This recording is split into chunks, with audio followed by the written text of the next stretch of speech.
By November po siguro, masisimulan natin yung Season 3. May mga case studies na po. Alam ko may mga pinakita na sa akin yung mga researchers. Mga deserving po ng mga kababayan natin na tutulungan.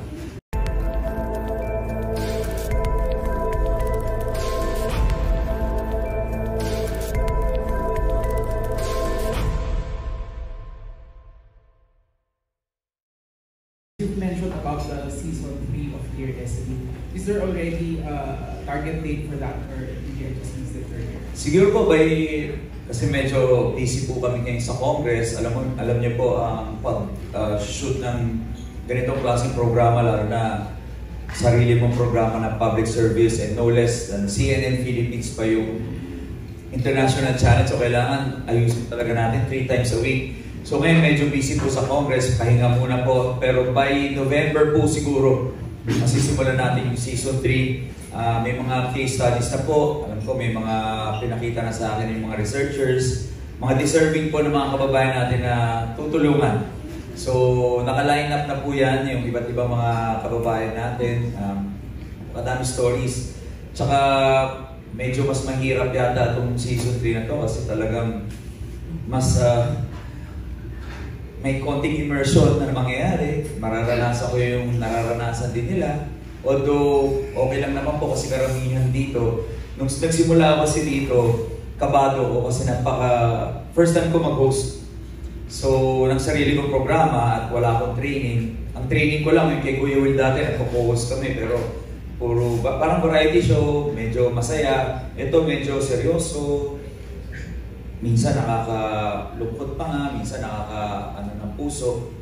Kasi malalaman mo yung story nila, right there and then.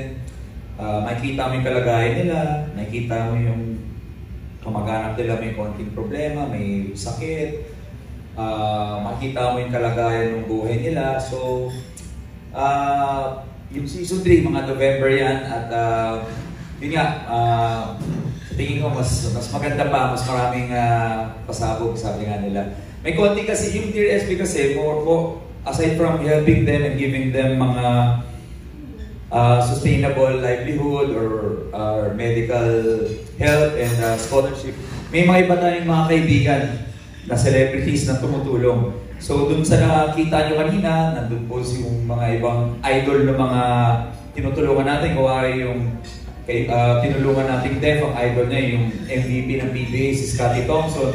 Naiimbitahan natin yan para hindi lang tulong yung nabigay, kundi unforgettable na experience nila, ma-meet yung idol nila. At doon din po sila Apple Day Up, Gerald Anderson, Marco Gumabaw. So dito po sa susunod, baka mas marami pa po tayong mga kaibigan na handang tumulong. Mga businessmen like si George Royeca ng Angkas, nagbigay din ng tulong para magkaroon ng trabaho yung isang rider natin.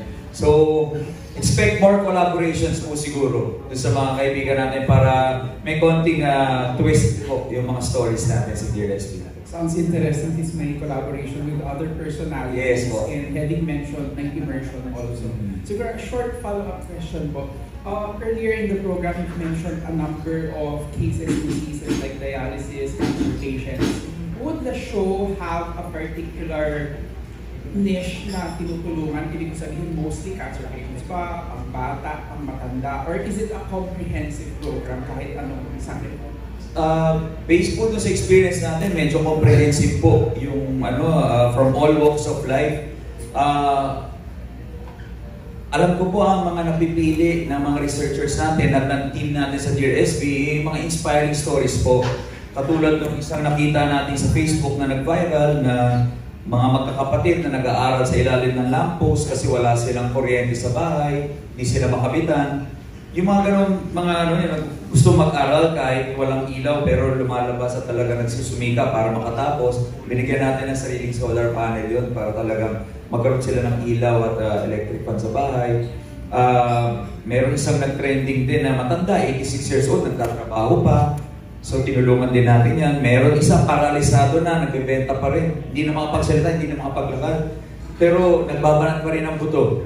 Yun yung mga tinutulungan po natin sa Dear SB para at least mahikayat yung mga kababayan natin na kahit mahirap yung mga pinagdadaanan natin, kung nagagawa ng 86 years old, paralisado, bata, kambal na nagbebenta ng lumpia sa mga jeep, matandang 96 years old na gumagawa ng mga beads para lang may souvenir yung mga estudyante, kaya rin gawin ng mga mas bata, mas malalakas at mas able na mga kababayan natin. So lahat pwede po mabagong buhay, pwede magsumikap. So yun po, ganun po natin napipili yung mga case studies natin. Na-mention niyo po kanina for incoming season 3, meron kayong konting immersion na mangyayari, parang you will be there as well na may experience yun. Can you please give a teaser po ng immersion na yun? Like, Actually, hindi pa kami nakakapag-shoot, but based dun sa mga meetings namin, medyo may konting immersion eh. Kasi dito, dun sa mga first 2 seasons, nandun na lang ako usually sa pagbigay ng mga regalo. Dito, simula pa lang kasama na ako. So kasama na ako sa kung ano man yung ginagawa ng trabaho, nag-dress sila ng jeep, kasama ko sila, mamamasada kami. Kung nakatira sila sa ilalim ng tulay, nandun kami. Kung nandun sila sa mga dump site, baka nandun din ako. So medyo mas challenging and mas siguro mafe-feel ko kung ano yung nararamdaman nilang hirap para siguro mas maganda pa yung tulong na mabigay, mas marami at mas malaki pa yung tulong na mabigay namin. You mentioned in one article na yung Dear SB is tribute mo to your father because the legacy of your father is to help the helpless. So paano mo ini-instill ito sa kids mo? Actually, tama nga kasi alam niyo po, alala ko na naman kasi yung Dear SB is a tribute to my dad kasi siya yung original SB.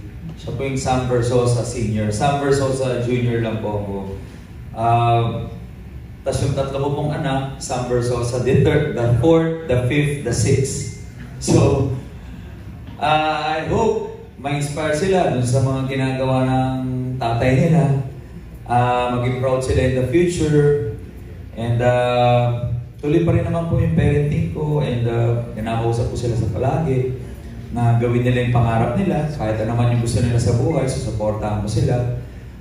Maging mabuting tao, sabi ko, at makatulong din sa mga kababayan. And medyo maliliit pa yung iba, but I hope pag medyo nagkaroon na sila ng mga nag-mature na sila and makita nila yung ginagawa ko, gawin nila at patuloy yung ginagawa ng tatay nila. Yun lang po. Sa dami ng mga natulungan ninyo through the show, ano yung parang medyo tumatak sa'yo? Parang palagi mong naiisip, palagi mong naalala na ito talaga yun. Ito talaga yung bakit kailangan ko ituloy ito yung ginagawa ko. Actually, lahat dito medyo unforgettable at nasa puso ko eh. Talagang dumikit na. Kasi very inspiring lahat ng story. Pero isang story dito na talagang tumatak sa akin yung story ng isang ama na may anak na may cerebral palsy. Tindero siya ng isda. Marami pa siyang ibang side hustle, side job. Siya yung nag-aalaga doon sa anak niyang medyo paralisado, may cerebral palsy, so talagang bedridden lang. Inaalagaan niya to for more than 20 years. Ang gastos niya per month doon sa anak niya ay more than 30,000. So kailangan niya talagang magsumikap.